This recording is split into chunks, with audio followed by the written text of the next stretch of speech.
Welcome to the Underground, my little underground with Peter A. It's My Little Underground. I'm Peter A. And this week on the show, we have Andy Pastlananiec, the leading man behind San Francisco's Chime School. We talked about the new album, The Boy Who Ran the Paisley Hotel, out now on the legendary Slumberland Records. And I talked to Andy about the self-recording process for this album, comparisons to legendary jangle pop bands like the Television Personalities, the Feelies. We also discussed gentrification, his favorite place to see a show in San Francisco, and so much more with Andy Pastlananiec of Chime School right here on My Little Underground. My Little Underground. All right, Andy, Chime School, welcome to My Little Underground. So good to have you. How you feeling? Good. How are you doing?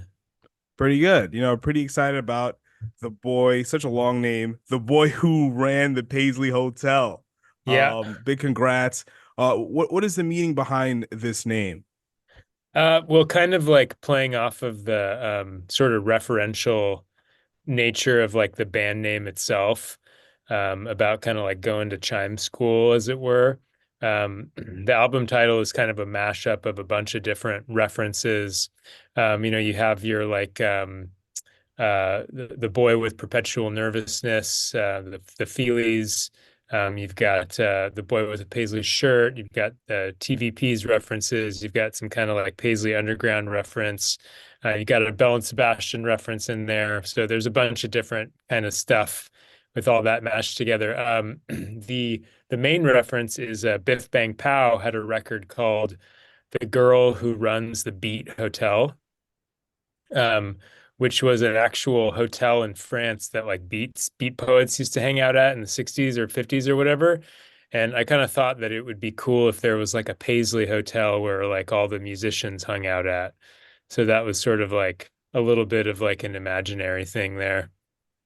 When you bring up bands like the Feelies and Television Personalities and pop bands like that, and sort of every other write-up I've seen of Chime School compares you to that, right? So when you're making music and your first album, second album, singles here and there, how do those comparisons make you feel? Do you feel like, oh, this is great to be in that category of bands and artistry, or do you feel like, well, maybe it's time to reinvent myself and not be compared to other acts?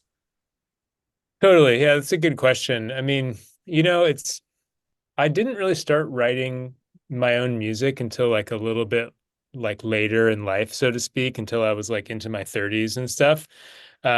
So I've always kind of been just kind of like a big music nerd generally, just kind of like, probably like a lot of folks that we all talk to about music, like, we're into sort of obscure stuff or whatever, like it's because we love it. So I just sort of see what I do as just part of like a lineage of the stuff that I love, the stuff that was like formative for me.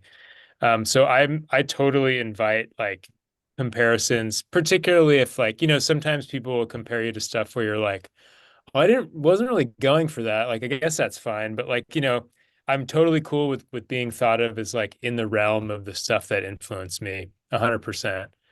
Yeah.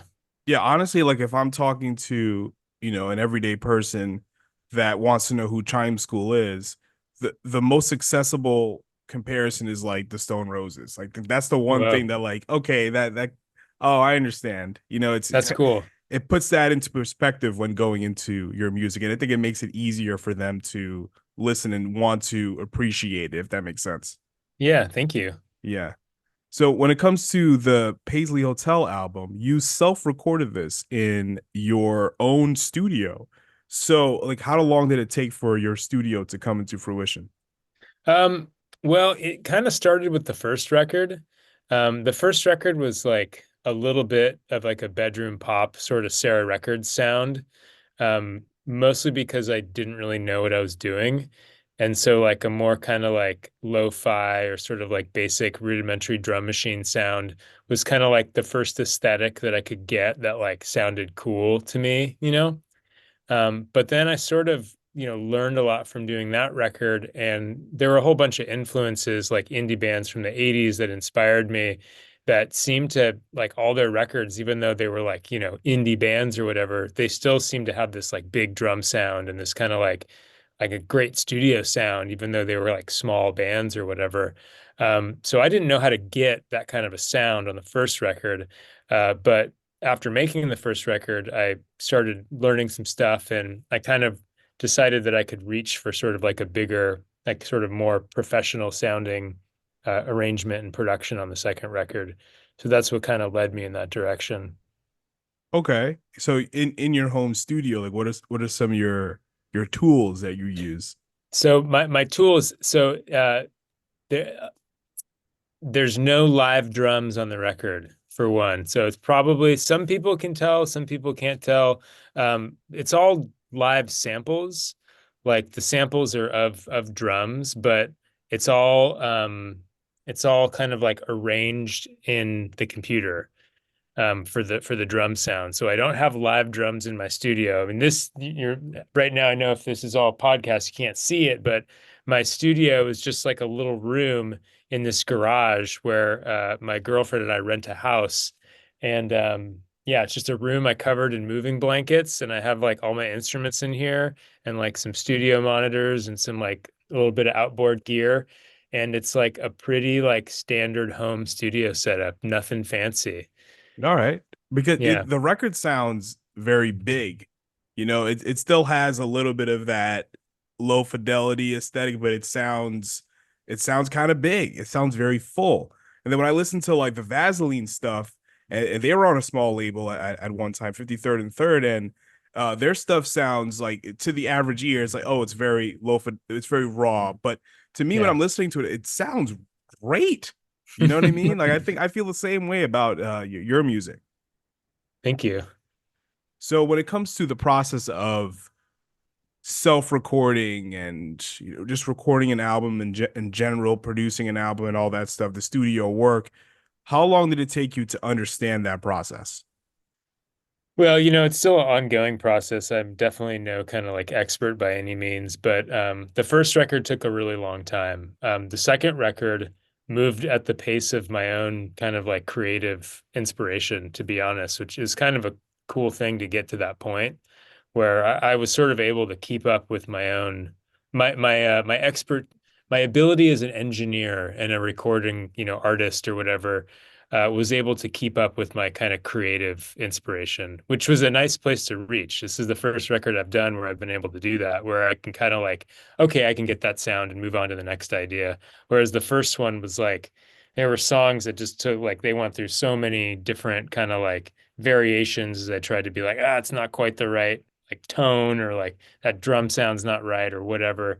But this one went a lot quicker, and I think the recording for this record, like all the basic tracks and arrangements, only took me about 6 months. And this is like not working on it every day. You know what I mean? Like at a home recording pace, about 6 months to do pretty much the entire record, which that might sound like a long time to people, but for me, that was like good. So when it comes to like the time of recording an album, right? The second time through doing the Paisley Hotel album, Yeah. was it confidence? Was it I finally know what I'm doing this time around that led to the quick turnaround, or were you not overthinking as much? What was the process there? I think it's a little bit of both, really. Like some of it was just gaining knowledge and understanding like how the different tools worked and being able to kind of like work them and get some good sounds out of them. Part of it was that I also kind of chose a more condensed palette for what I wanted to go for. With the first record, like it was like, whoa, this is the first time I'm like making a record of like all my own songs. I was just trying to like, you know, do as many different little things as I could think of and after I sort of like scratched that itch a bit, and got satisfied from that, I was like, all right, let's make a record that has like a bit more of a unified sound with like kind of the same percussion throughout most of it and kind of like same sort of basic instrumentation throughout. So that made it go a little faster too, where like each song had sort of the same instrumentation. But then also, I think, like from a creative standpoint, I just sort of refined I guess the songwriting process and the arrangement process, got better at like coming up with different instrumental parts. And so I think all of that just in tandem made the process go a lot faster. One thing I will say is that I think probably for just about anyone, recording vocals is always the hardest thing, where like it has to be just right. And that always takes the longest. But yeah, I don't know if there's too many, I don't know if you can, how good you can get at that. You know what I mean? But everything else went much quicker. When it comes to the challenges, or you said vocals are very hard to record, what are some other challenges and fulfilling aspects of recording by yourself? Yeah, it's kind of interesting. Like, I kind of put out there for this project that I've done all the recording and arrangements and all the songwriting, on my own. And it's not, I don't do that out of like a need to like be in control or whatever. Like, believe me, there were times where I'm like, damn, I wish that Josh, the guy who plays bass in the Chime School band, I wish he were here right now and he could just lay this bass line down. Like, this is really hard. You know what I mean? It's more a sense of like, I'm trying to get this record done on like, kind of as quick as I can without having to like burden other people with like timeline stuff, or also like going into a studio with people or like trying to record something with like a group of people.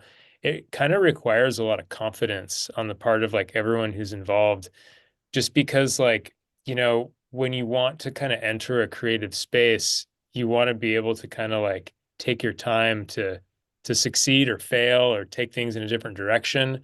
Whereas when you go into like, even if it's just a practice space with, your friends to record something, there's a certain amount of pressure to kind of like keep things moving along. So, working alone, it kind of gives you a little bit more freedom to sort of fail and figure stuff out. So part of the challenge is like, a confidence thing in that regard.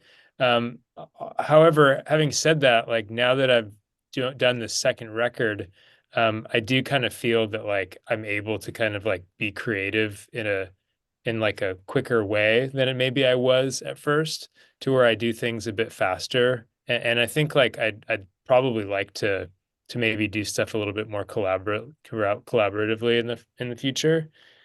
So yeah. I think you got a good community out there in the Bay Area that kind of makes a safe space to performing and kind of seeing what works and seeing what doesn't work. Yeah, I mean it's a really great scene for that, and folks are definitely like really patient, and like people care and people want to, support and see what other folks are doing. Um, Having said that, like we're all so busy, you know what I mean, that the pressure to not waste anyone's time is definitely still there. Yes, exactly. So since 2021, since the first album, how do you feel like you've grown as a musician? Well, I'll tell you, like the first thing I noticed is I think I've gotten a lot better at playing live. Um, when the first record came out, I was playing solo with a backing track live. Like I just have a little pedal that had like the drum and bass on it, and I just like hit play and sort of like play along and sing the song. And I don't think I was like really confident as a singer, and I don't think I was like necessarily like had a very good command of like playing the guitar live. But since I started playing with Josh and Garrett and Phil, who make up the Chime School band, they're all like really killer musicians, and they sort of have like I've been able to sort of like, I guess like be like surrounded by like all the sounds that they're making, and it's kind of pushed me to like up my game a bit, you know what I mean? So I've kind of gotten better at like being noisy here, or like also knowing when not to play. Um, and just kind of develop a bit more as like a live performer. I think probably my live vocals have gotten a lot better too. Like I've sort of, figured out how to sing a little bit more efficiently, and maybe just get better at that in general. I also think like songwriting wise, some folks have mentioned this too, that, maybe they hear that like the songwriting's a little tighter here and there, or maybe it seems a little more deliberate. Like, I don't know. It's hard to say because I only write the songs I write, I come up with what I come up with, you know what I mean? So, um, but yeah, I don't know. So with the Chime School band, right? Yeah. Do you feel like it's easy for you to communicate how you want something to sound based on what you've recorded by yourself? Because I know, or I can imagine that for someone who's like self-record and does everything, it's really hard to communicate what exactly that you want. Do you feel like your band members really just understand where you're going sonically? I think that they do. I mean, one thing that I'll say too is like, for anyone who's seen the band and also heard the first record, like the first record is just like so drum machiney and it's such a kind of a bedroom pop sound that like if I wanted the live, like I couldn't do a live band that sounded like that record. It can't, you can't do it. It's probably for good that you can't do it because I think the live version is a little more engaging. So I kind of learned from when I first put the group together, like about 2 years ago, when we started learning the songs on the first record, it was like, all right, this is going to be like its own thing. It's going to be, a little bit different. And it is different, and I like how it's different. I hope that, it's a little bit more like charge, it's a little bit more like rocking or whatever. And I think that that's cool. So like, when I think of the way that the recordings sound, I'm not really like expecting or hoping or thinking that when I get everyone together, that like our live version of these songs is going to sound just like the record. You know what I mean? I'm not really stressing on that so much. I kind of invite it to be different. I'm like, I think it's cool when people put their own spin on the stuff, and the guys in the band are super good. Like they're great players. So kind of just like, yeah, this is going to be like our version of the song. You know what I mean? When it comes to future Chime School projects, right? In the recording process, will you have live drums at some point, or are you gonna go with the sample drums and pre-programmed drums?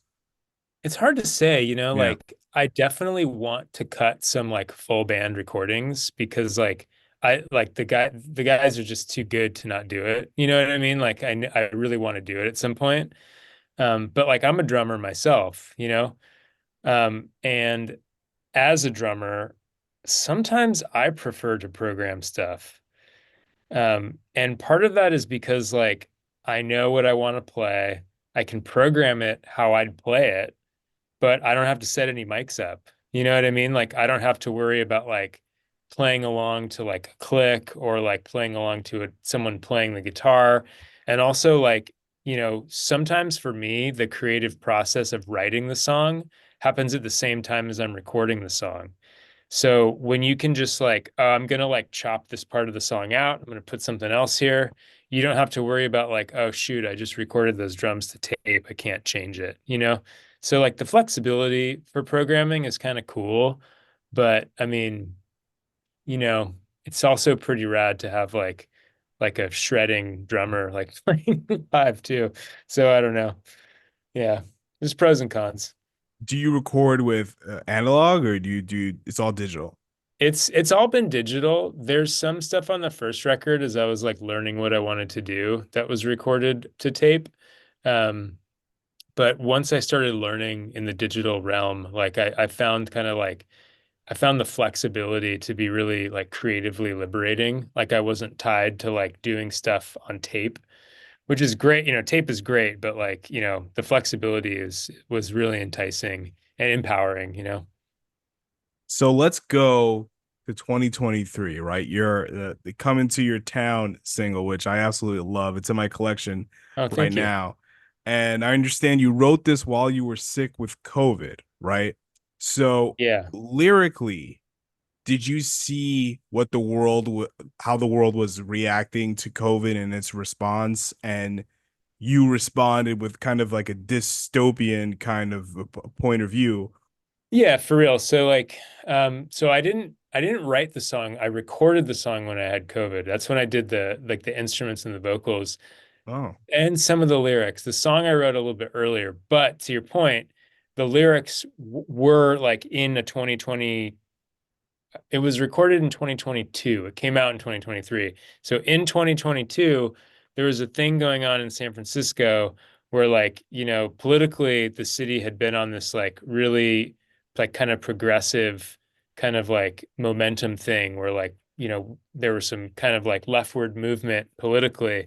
And then in 2022, like there was sort of like this Empire Strikes Back moment where like, the business interests and kind of like the quote unquote moderates sort of like organized amongst themselves, and like we had all these recall elections, and like they like got rid of a bunch of people, and they got rid of our like progressive district attorney, and like all this stuff happened. And so that was kind of a response to like this sort of like recall mania from the right wing, this reactionary thing that was happening. That, I mean, not to go off on a tangent, but it's continuing in a lot of our cities around the country. So that's sort of a little bit of my kind of like angst working out there in the lyrics on that one. Got it. What were some things in the Bay Area that were like recalled? Well, so we had a really progressive district attorney, Yeah. Chesa Boudin, who was recalled by like folks connected to the mayor and some other moderate folks in the city. There was also a school board recall that was a real astroturf operation by these folks who, it came out later, had a lot of funding from like the Heritage Foundation and other like Right. basically like Project 2025 people. And these things are starting to happen. And at the time, people were really fooled by the astroturf of it because they kind of came seemingly out of nowhere. As time has gone on, it's become clear like who was backing a lot of this stuff, like financially. And there's been like a lot of reporting on it in San Francisco, at least. So sorry, maybe I hope that answered that was kind of what I was thinking of. No, that's fine. It's totally great. Like on the B side, right? You cover the Buzzcocks, Yeah. Love Again, and what was this your way of like leaving on like a positive note because it's a very uplifting, sweet song. So that was recorded for the Oakland Weekender exclusive cassette tape. And it was so the Oakland Weekender Festival that happened in summer of 2022. For people who bought like a weekend pass, they gave out like a covers cassette. And that year it was like Buzzcocks covers. So I did it for that, but that was like a super small run, exclusive thing. So only like a handful of those existed. And I felt like, you know what, I like this recording. I want to put it on as the B-side of this 7 inch, Um, but for that, I mean, like, Pete Shelley is like all-time songwriter. I love the Buzzcocks. And one of my, kind of feel like any song, which is just like some chords and a melody, could be like 100 different songs, depending on like, what kind of drums you use, what kind of instruments you use, all that kind of stuff. And one of my favorite things is just to kind of like take a song and do it in the style of someone else. You know what I mean? Like it kind of makes a cover like doing two covers if you do that. Yeah. So Yeah. for that, I was just kind of thinking like take a Buzzcock song, but I'll like do it in the style of like the Field Mice and Brighter or something. Like make it kind of like a Sarah Recordsy sound. Absolutely. Yeah, it does because when I listen to the Buzzcocks version, it's very like raw, and yours is Yeah. very like gentle and sweet. But both very good. I love it. It's great. So let's come back to this year, 2024, with the Paisley Hotel. And a lot of the themes on the album have to do with like San Francisco's gentrification. So tell me some things that you loved most about San Fran that have been ruined by gentrification. I mean, for one, I guess the first thing I'd say is like the big tragedy is all the people who like can't afford a place to live anymore. Like the people who are living on the streets now because they can't, afford to like have a roof over their head. That's like the main human cost in all this.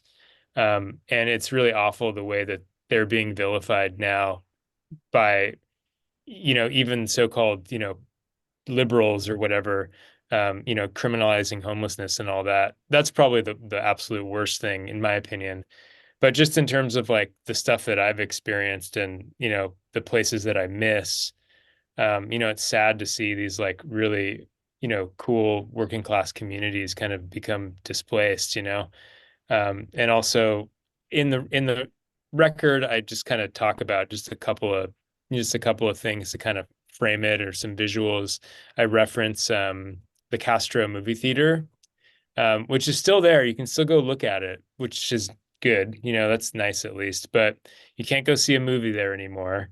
It's being turned into kind of like a private event space and like concert venue, which is fine, whatever. But like, it's not going to be the same kind of space where you could just like go in there by yourself or with a few friends and like see some like old obscure movie, take a beer in or grab a slice of pizza across the street or whatever.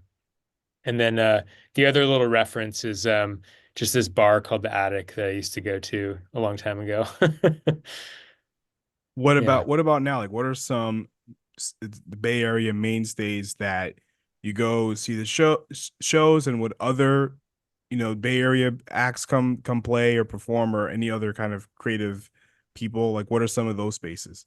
Oh yeah, I mean that's the thing. Like kind of feel like now that every city is sort of gentrified to some extent, that people, as opposed to being like, I'm gonna move to like whatever cheaper city and try to live for less money or whatever, people are kind of sticking around and kind of like making a stand and becoming more determined to like make the place that they're in, have cool stuff going on. So I think that's part of the reason why we're having kind of like a renaissance here right now is that, people are dedicated and determined to stick it out here. So some of those places, I mean, there's still places that have been around for a long time. We've still got like the Makeout Room, still got the Knockout. We still have the Rickshaw. We still have Bottom of the Hill. We still have, some really great spots. There've also been some places that have started up in the last handful of years. The Hit Gallery is really important as a local DIY space. It's kind of where a lot of the bands that people recognize in San Francisco sort of incubated.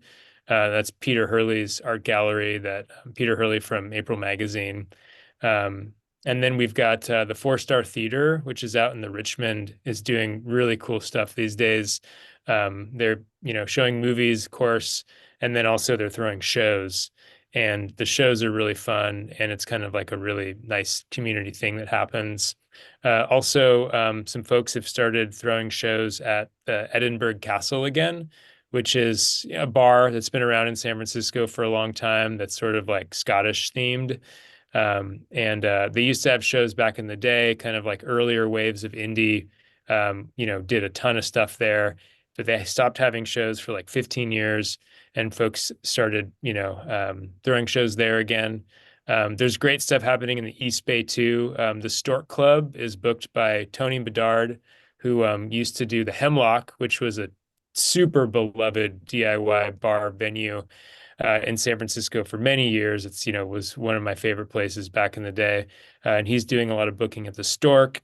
So that place is really great. God, I really hate to leave anything out, but I mentioned the Knockout, the Makeout Room. Yeah. So I think I touched a number of them. Who are some of your favorite artists in the Bay Area now? Oh man, I always hate doing this just because I don't want to leave anyone out. You know what I mean? Because I could just go and go and go forever. But uh, one thing I'll say is that we just did 3 shows for our record release with our friends in the Telephone Numbers, um, and that was super fun, and we had a great time with them. Yeah, that makes sense. Like, it's tough, like naming some people, and then after we wrap, you'll say, Yeah, "Oh, I forgot." So yeah. that's cool.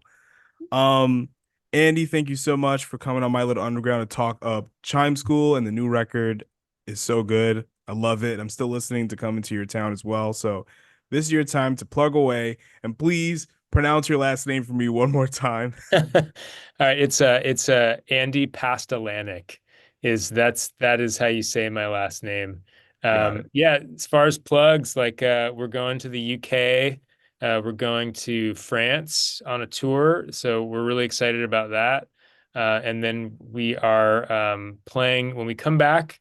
Our homecoming show is going to be at the Chapel on October 18th in San Francisco with White Fence, who are sort of a legendary band that started in San Francisco, and also a newish group called Now, who are friends as well. So excited about that.